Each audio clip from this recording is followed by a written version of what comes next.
Welcome to the show. This is The Force Always. My name is David Zaman, aka Diz. We are going to review Dune 2 very shortly in this particular episode, but let's start off with some Star Wars news. Star Wars news, there's not much of really out there besides a live action TV series coming to Disney Plus, which is called The Acolyte. It's pretty much about the dark side, which will be fantastic, will be really dark, and their side of things. It's one of those particular properties, if you were to say, that was announced a couple of years ago at a Disney meeting that was definitely high on my list to sort of check out. I like all things Star Wars. There's all good things and bad things about all Star Wars, but I love Star Wars. I'm also a movie lover, so just get that out of the way yet again. But so The Acolyte should be coming June the 5th, Wednesday, June the 5th. That's, Wednesday night, Thursday morning, coming up in the months ahead. So that could be a big possibility for that. I'll keep yourselves posted if anything develops. I would definitely be giving a review on that.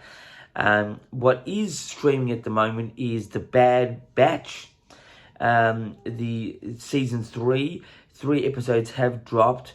The first 2 episodes were okay. The third one was definitely more intriguing. It had more of the Emperor in it, which gives a really subtle but nice psychological edge that Star Wars, I think, is missing a bit of late. But that's out now, and I think there should be a 4th episode out pretty much right now as we speak. Anyway, let's get into the review for Dune 2. Firstly, I've got to say, what's greatly disappointing, and I know this is a big problem of the world, it's not really a thing that is going to, fix the world in many areas, but we are talking about movies here. We are talking about Star Wars, when that any news comes to light. But release dates and advanced screenings. Now, when there's ever a big release like June 2 or June 1, the advanced screenings for press and people like that is fair enough. It's a little bit hard to sort of take that a screening is out there and reactions or reviews can get out there early. That's fine. But when you have an advanced screen session that I purchased, and then you later find out that there is a more advanced screen session in another side of the world, mind you, it really is not an advanced screen session. Maybe in the particular country, which I'm in, Melbourne, Australia, but I think it's such in the 80s in a Melbourne, Australia, movies would be released and you'd get it maybe 2 weeks after, maybe a month after. I remember as a kid, it was just like, oh, can we see it now? And it's just. But nowadays, when you have things like YouTube channels and just reviews, anything that gets out there first, it's a bit of a disadvantage to smaller channels like myself, and even big channels, you could say. But I just think it's such a ridiculous thing. Take the advanced screen idea and have it mean what it means. If it's going to be advanced, it needs to be at the same time across the world, wherever you're having that playing in advance. I think personally, when you buy an advanced screen session of something, then that's the advanced screen session. I went out of my way to get this, and then it happened where there was a fan event which has been about 24 to 48 hours now, and it was in LA, that has, been seen. And it just, it's ridiculous. So that is why I must give the whole June 2 a 0 out of 10 for, having a review. I mean, It's just ridiculous. I think, Disney Plus is able to, stream things across the world at different time zones, but have the particular episode or movie come out at the same time. I know it's streaming service versus actual business hours in the world, but if you're going to have a screen session that says advanced screen session, it needs to live up to the actual words, and it hasn't. This review is a little bit late. It's still a bit early due to the handling of advanced screen session. It's a nitpick. I know but it's seriously frustrating. I mean, I actually never saw, for example, a number of movies last year. They came way out in advance in America here, and I was just not excited to see it. So I just decided not to see them. Anyway, but to Dune 2, the movie, and I must also add, I was looking so forward to one of the most funniest collectible cups you could ever have surface that was being displayed on these other YouTube channels and reviews. But in Melbourne, Australia, we got this. It's okay. It's nothing compared to the one that you may have seen online. That's like maybe a 1 out of 10. Oh, goodness gracious. When you have something exciting, it gets the attention in a bad way sometimes, and the cup just 1 out of 10. But the movie itself, for the people who really, really want to know my opinion of this particular movie, yet again, I think there's a difference between an American audience or reviewers taking on a film to an Australian. Now, I don't represent the whole of Australia. The cinema I was in was a premium cinema. It would actually show Dune 1, then Dune 2 first. Dune 1 first, then Dune 2 second. So it was in a row, which was a great idea. And it fit in the evening perfectly. But I find, looking at the first film and the second film together, in its same sort of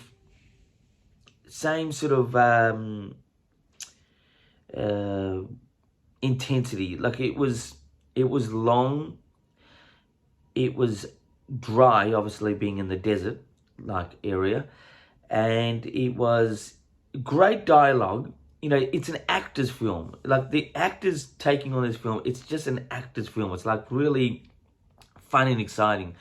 But as a viewer who is not really a big fan of Dune, especially the first original Dune when it came out when I was a kid, I think it was either late 70s or early 80s, and it was a really boring film that I remember being so thirsty because it was in the desert, and I sort of liked the idea, but it was just, as a kid, this is, and I just thought, I never actually can remember it that well as a kid. I just remember seeing it and feeling that.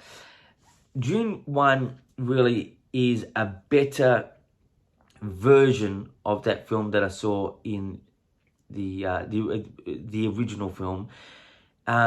Dune 2, let's concentrate on Dune 2. Dune 2, the acting by the lead actor was, great. He has an amazing face as a still face for this type of film. For a lot of type of films, he could just be present with his face and be a great actor in any particular film. But his acting ability is great.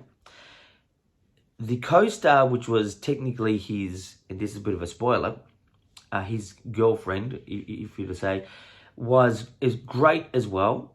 And all the other actors involved, all the co-actors, great as well.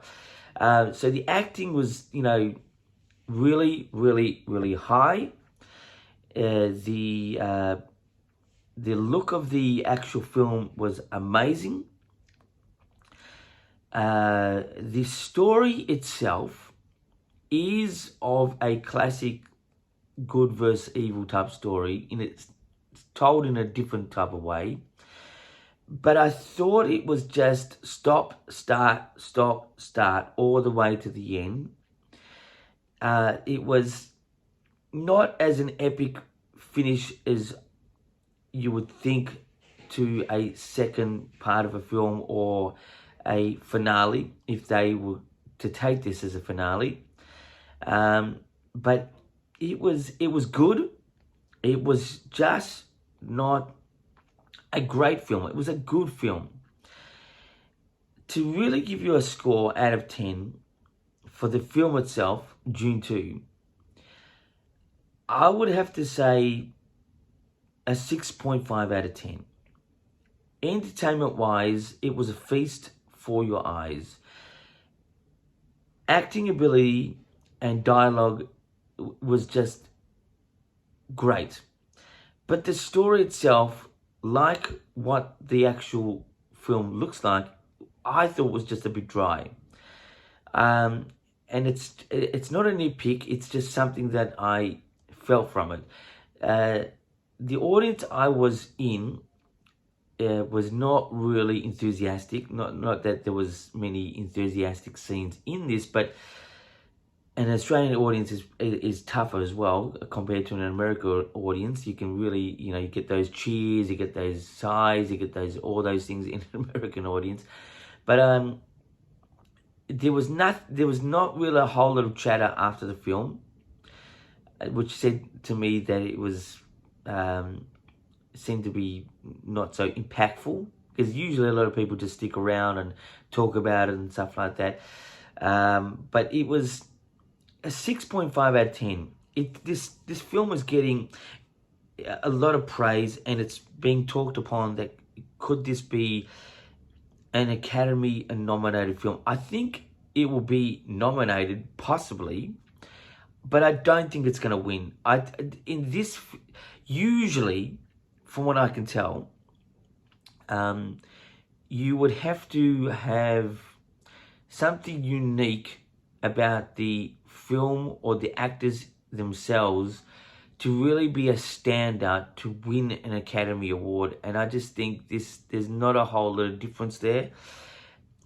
Its epic tale can get through, but I just think it was not that impactful.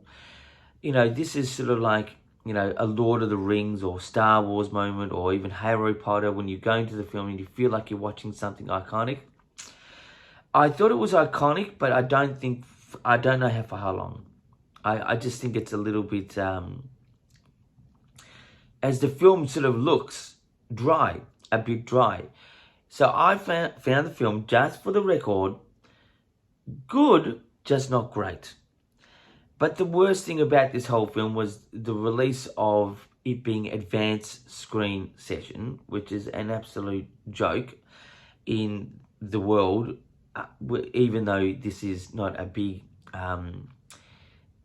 problem of the world. It's just a little cinema, going experience. But anyway, that to me will probably get unnoticed because, it wouldn't affect a lot of people. But anyway, I just look 6.5 out of 10. It's good. Definitely see it at cinema. Maybe hold on if you can, unless the hype really gets into you and you say, I must see this. But it's definitely a slow burn of a film.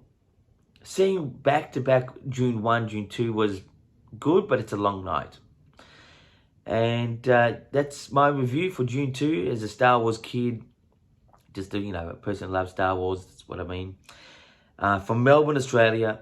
And that's it. So even though I do sort of say that this is a weekly program and I would like it to be a weekly program, you know, it just needs to be a reason for it to be weekly. So I will be back. Don't worry if you are worried.